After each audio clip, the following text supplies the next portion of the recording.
اصل میں ایک اور ٹاپک پہ آپ بہت بات کرتے ہیں، جوائنٹ فیملی سسٹم پہ. میں اس میں تھوڑا ڈیٹیل میں آپ سے جاننا چاہوں گا کہ جوائنٹ فیملی سسٹم کا اسلام کے ساتھ کیا تعلق ہے. اگر کچھ ہمارے پاکستان میں لوگ یا بڑے یا کچھ علماء بھی اس کو پروموٹ کرتے ہیں، وہ اس کو اسلام سے جوڑتے ہیں، اسلام سے ہمارے پاس کوئی ہسٹری میں مجھے آپ کائنڈلی ثبوت کے ساتھ کو بتا دیں صحابہ کرام سے کہ جوائنٹ فیملی سسٹم کا تعلق ہے یا نہیں ہے، دونوں میں ہمارے پاس ثبوت کیا ہے؟ جوائنٹ فیملی ہو یا جوائنٹ سٹی ہو یا جوائنٹ جو بھی کرنا، جوائنٹ کرنا آپ نے، جو یہ کر رہا ہے وہ ثبوت ہے. ٹھیک ہے. جو یہ کہتے ہیں نا اسلام میں ہے، تو ہمیں دکھا دیں کوئی صحابہ، کوئی سے 2 صحابی کا نام بتا دیں. ٹھیک ہے، یہ اسلام میں ثبوت دینا اس کے ذمے ہے کہ جو کہے کہ کوئی چیز اسلام میں ہے. ٹھیک ہے.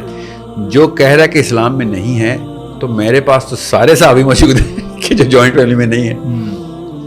میرے پاس سارے نبی موجود ہیں جو جوائنٹ فیملی میں نہیں ہے. میرے پاس سارے صحابی موجود ہیں جو جوائنٹ فیملی میں نہیں ہے. اس کے پیچھے نفسیات کیا ہے غور سمجھ. انسان کی پرسنل لبرٹی جو ہے نا، وہ انسان کا سب سے پہلا حق ہے. آپ جب تک اپنے ڈیسیژن خود نہیں لیتے، آپ سے مطلب فار ایگزامپل آپ اس کمپنی میں باس ہیں، میں کسی بھی سبارڈینیٹ سے یہ نہیں کہہ سکتا ہوں کہ اپنی کمپنی ایسے کیوں کر رہی. سمجھ رہے ہیں؟ آپ سے میں بات یہ کروں گا کہ آپ کی کمپنی ایسے کیوں کر رہی ہے، کیونکہ اس کو آپ نے لبرٹی نہیں دی ہوئی، پرسنل لبرٹی. حالانکہ ہر انسان کا پرسنل رائٹ ہے اس کی کہ میری لائف کی پرسنل لبرٹی میرے پاس ہے. یہی سبارڈینیٹ جب گھر جاتا ہے تو گھر میں اس کے بچے جو بھی کریں گے نا، تو آپ بھی اسی کو کہتے ہیں کہ بھائی تیرے بچے کر رہا ہے، تو ذمہ دار ہے. وہاں پہ نہیں کہتا کہ سر آپ میرے باس ہیں، آپ کیسے آپ کہیں گے بھائی یہاں پہ تو میرا سبارڈینیٹ نہیں ہے، یہاں پہ تو تجھے پرسنل لبرٹی ہوئی. اس کو آگے لے چلتے ہیں تو آگے سے پاکستانی سبارڈینیٹ کیا کہتا ہے، سر میرے بچے کیا کریں گے، بڑے تائے ابو اس کے یہ کرتے ہیں، میرے ابا جی کی ڈیسیژن لیتے ہیں. آپ تو میں تو یہ تو آگے لے گئے ہیں. بچوں کے تو ماحول کے اوپر اثرات جہاں سے بھی آ رہے ہیں. میری سگی بیوی کا ڈیسیژن میرا سگا باپ لے رہا ہو تو میری تو لبرٹی کی دھجیاں اڑا دی آپ نے. میری تو غیرت یہاں پہ داؤ پہ لگ گئی کہ میں اپنی عورت کے ڈیسیژن بھی میں اپنے باپ سے لیتا ہوں. کوئی دور سے بھی آپ کی اسلامی یہ امتزاج اور نہج نہیں ہے کہ سسر بہو کا ذمہ دار ہے. کون سی ہو سے آپ نے کہاں سے نکالی ہے؟ بلکہ سسر بہو کو چھوڑیں، سسر پوتے کا بھی ذمہ دار ہے، تو سسر بہو کی اگلے کزن کا بھی ذمہ دار ہے. مطلب یہ کیا ہو رہا ہے؟ یہ زبردستی کے ذمہ جو ڈالنے ہیں نا، اس کو طاغوت بولتے ہیں. یہ آپ نے نیا سسٹم بنا لیا. میں اپنی بیوی کا ذمہ دار ہوں، میں اپنے بچوں کا ذمہ دار ہوں، میں اپنے بھائی کے بچوں کا ذمہ دار نہیں ہو سکتا ہوں. اگر میرا بھائی زندہ ہے، میرا بھائی ذمہ دار ہے. اور اگر میں اپنے بھائی کے بچوں کا ذمہ دار ہوں کیونکہ میں بڑا بھائی ہوں، تو پھر میرا بھائی جو ہے نا، وہ پوری طریقے سے ڈسکوالیفائی کر دیا ایز اے بالغ عاقل مین. ٹھیک ہے، یہ ایک میں نے بتایا 35 مسائل بتاتا ہوں. یہ تو آدمی کی لبرٹی اور لیڈرشپ کو آپ نے 0 سے ملٹیپلائی کر دیا. غیرت کا کوئی کانسیپٹ بھائی گھر سے ہی غیرت نہیں پریکٹس ہو رہی. غیرت بچپن میں ڈالی جاتی ہے نا. آپ کیسے آپ خود کہیں کہ ساحل بھائی آپ نے یہ کیوں کیا، میں کہوں گا میرے ابو سے پوچھ لو. تو آپ کہیں گے بھیا تو کون ہے، اتنی تیری عمر ہو گئی، تو نے بچے پیدا کیے ہوئے، تو کہہ رہا ابو سے پوچھ لو. 4 سال کا بچہ بولے میرے پاپا سے پوچھ لو تو سمجھ آتی ہے. 40 سال کا بندہ کہہ رہا ہے میرے ابو سے پوچھ لو. آپ خود سوچیں آپ نے دوبارہ مجھ سے کبھی زندگی میں کوئی سیریس بات کرنی ہے میرے سے؟ اگر میں آپ تیسرے سوال میں جواب دوں ابو سے پوچھ لیا میرے. صحیح بات ہے. یا ابھی آپ پوڈکاسٹ کے لیے بتا میں ٹھہرے میں پاپا سے پوچھ کے بتاتا ہوں میں آؤں یا نہ آؤں. یہاں پہ آپ کو سمجھ آ رہا ہے؟ جی. پھر باقی کے سارے معاملات میں ہم جب ایسے کر رہے ہوتے ہیں تو پھر ہم سمجھتے کیوں اس کو عزت کرتے. ایسے بندے کی کوئی عزت نہیں ہوتی، ہم چاہے فیک کریں یا نہ کریں، کہ جس کا کوئی ڈیسیژن نہیں ہوتا. ہمارے دادا جب تک زندہ ہوتے ہیں تب تک ہمارے باپ کے بھی کوئی ڈیسیژن نہیں ہوتے پاکستان میں. جب تک ابو جی زندہ ہوتے ہیں ہمارے کو ڈیسیژن ہوتے ہیں ہماری. تو میں تو حیران اس بات پہ نہیں ہوں کہ جوائنٹ فیملی سسٹم پاکستان میں ہے. میں تو حیران اس بات پہ ہوں کہ پاکستانی مرد کی عزت کہاں سے ہو رہی ہے اس بیس پہ. عورت تو صاف کہنی چاہیے عورت کو کہ سائڈ پہ ہٹ بھائی تو ہے کون، تیرے باپ سے پوچھ لیتی ہوں میں باہر جاؤں یا نہ جاؤں، کپڑے کون سے پہنوں، تو مطلب تو تیری اوقات کیا ہے، تو جب موقع ملتا ہے سپریس ہو جاتا. نہیں ایسا ہوتا بھی ہمارے سوسائٹی میں کہ سسر کہتے ہیں جی بہو نے اگر کہیں جانا ہے تو مجھ سے پوچھ کے جانا ہے، جی میاں بیوی نے کہیں باہر جانا ہے ہم سے پوچھ کے. نا آپ کو پتا ہے جوائنٹ فیملی میں نارمل بات ہے.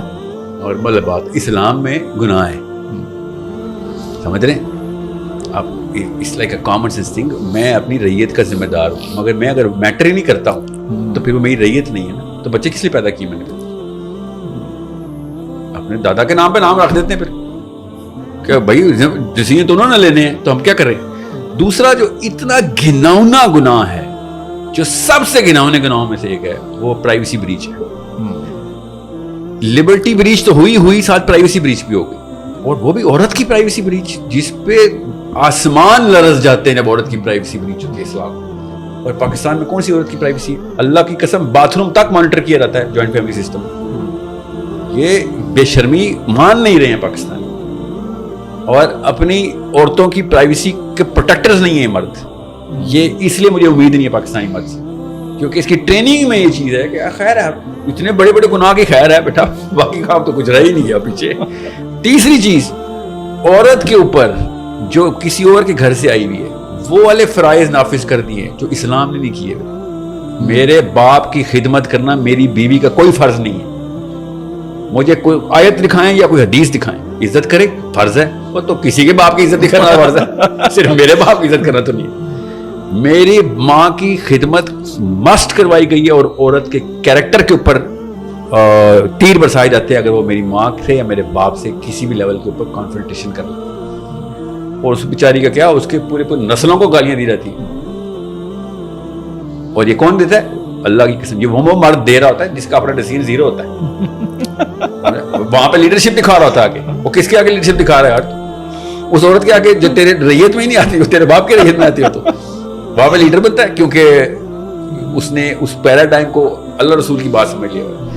یہ بہت بڑے عذاب کی بات ہے. عورتوں سے سارے حقوق چھین لینے کا نام جوائنٹ فیملی سسٹم ہے. اور سب سے پہلا حق کیا ہے؟ اگر میں آپ کو خالی حافظ صاحب بیوی کے حقوق کی لسٹ بتا دوں, اللہ کی قسم ایک بھی مذہبی آدمی شادی نہ کرے, کہ میں تو ریڈی نہیں ہوا, یہ پورے حقوق کیسے پورے کروں گا میں؟ بیوی تو گھر کا کام نہ بھی کرے تب بھی اس کا حق ہے کہ بھائی کام والی لے کے آ, تو نے کیا سمجھا ہوا ہے؟ میں آپ کو لسٹ بتاؤں نا جو اصلی کتب میں اصلی علماء نے لکھی ہوئی ہیں, یہ پاکستانیت کے اندر انفلوئنس میں آ کے انہوں نے زبردستی وہ کیے ہوئے, اور جو اللہ نے نہیں لکھا ہوا وہ آپ نے لکھ دیا ہے. تو پھر آپ بھی وہ یہودی راہب ہے نا, جو اللہ تعالیٰ کہتے ہیں نا میری کتاب میں اپنا قلم چلاتے ہیں. جو یہ کہتا ہے نا کہ فرائض میں ہے, سائل صاحب اپنی طرف سے مار, ان سے کہیں مجھے قرآن یا حدیث میں سے نکال کے, اور پھر میں آپ کو حدیث سے سناؤں گا, پھر آپ کو پتہ چلے گا کہ اتنا مقام عورت کو ملا ہوا ہے, بیوی کو اتنی زیادہ لبرٹی ملی ہوئی ہے. میں نے آپ سے کہا نا یہ لسٹ ایک پبلش ہو جائے نا, عورتوں نے خود وائرل کرنی ہے لسٹ, مگر عورتوں کو خود ہی نہیں پتا, اللہ کی قسم کبھی کتاب نہیں کھولتی. ان کو پتہ ہی نہیں ہے کہ وہ گوانٹانامو بے میں اپنے آپ کو پہلے سے سٹیزن شپ لے کے بیٹھے ہوئے ہیں, گوانٹانامو بے کی سٹیزن, اور بڑی پرائڈلی بتا رہے میرا نکاح ہو گیا, میری تو کامیاب ہو گئی, میرے دنیا میں آنے کا مقصد ہی نکاح تھا. اس کو پتہ بھی نہیں ہے کہ تو گوانٹانامو بے کی سٹیزن شپ پہ اتنی خوش کس لیے ہو رہی ہے. مگر سب کو پتہ ہی ہے گیا کہ بیٹا سب سارے گوانٹانامو بے میں, یہاں ڈنڈے ہی پڑتے ہیں, یہاں قید ہی ہے, یہاں پہ ہر چیز کیمروں کے اندر ہوگی. اللہ کی قسم میں حافظ صاحب میں تو سیشن ڈیل کرتا ہوں. جی آپ کا سب عورتوں کے بیڈ رومز تک میں شوروں نے کیمرے لگائے ہوئے, باہر کے ملک میں ہوتے ہیں. یار تم اپنی بیوی کو دیکھا, پرائیویسی بریچ کسے کہتے ہیں؟ ایسی جگہوں پہ ایسی مانیٹرنگ ہو رہی ہے آپ کی. میں گاڑی میں کیمرہ لگاؤں, آپ کیا سوچیں گے؟ یا میں نہ لگاؤں, کوئی بھی لگا دے, کیا سوچیں گے آپ کو کون سی آزادی ہے پھر یار؟ اگر ٹرسٹ ہی نہیں ہے جی تو کیا ہے؟ آپ کو اگر کیمروں کی نوبت آ رہی ہے, اللہ بہت بہت پہلے پانی سر سے بہت پہلے گزر چکا ہوا ہے. اور عورت کے وہ حقوق آپ نے چھین دی کہ وہ ہر وقت نظروں میں آپ کے. ایک آپ کی حدیث سناتا ہوں آپ کو کہ اس کے بعد پاکستانی مرد نے میری ویڈیوز دیکھی, پاکستانی جوائنٹ فیملی کے مرد نے. اللہ کے نبی صلی اللہ علیہ وسلم نے ارشاد فرمایا کہ ایک آدمی کے کمینہ ہونے کے لیے کافی ہے کہ وہ یہ چاہے کہ عورت اس کی 100% تابع ہو, اس کی بیوی. اب آپ مجھے بتائیں کہ یہ جو مجازی خدا کے ٹائٹل لگا کے ہم بیٹھے ہوئے ہیں, ٹھیک ہے, کیا یہ کیا ہے؟ یا تو اللہ کے نبی صلی اللہ علیہ وسلم کے فلسفے پہ آئیں, یا پاکستانی جوائنٹ فیملی سسٹم پہ آئیں, یا پھر پاکستانی مین سسٹم پہ آئیں. پھر دونوں اکٹھے نہیں ہو سکتے. ہم تو عورت کو جج اس بات پہ کرتے ہیں کہ تو میری 100% مطیع نہیں ہے تو اسلام سے فارغ ہے, حالانکہ وہ خود اسلام کی اس فیبرک کی دھجیاں اڑاتے ہوئے بات کر رہا ہوتا ہے. ایک بھی عورت میں ہمت نہیں ہے کہ اپنے شوہر کو بتا سکے کہ وہی اللہ کے نبی صلی اللہ علیہ وسلم نے تو کمینہ کہا ہے, تو پورا کا پورا ثابت ہو گیا. مگر وہ کیا کہے, اس کو پتا ہوتا ہے کہ تیری تو کوئی اوقات نہیں, تیرے تو ڈیڈی کو بولوں گی بیٹا. ڈیڈی کو بھی نہیں, اس کے بھی ڈیڈی کو, ابھی دادا حضور بھی زندہ ہے اس کے.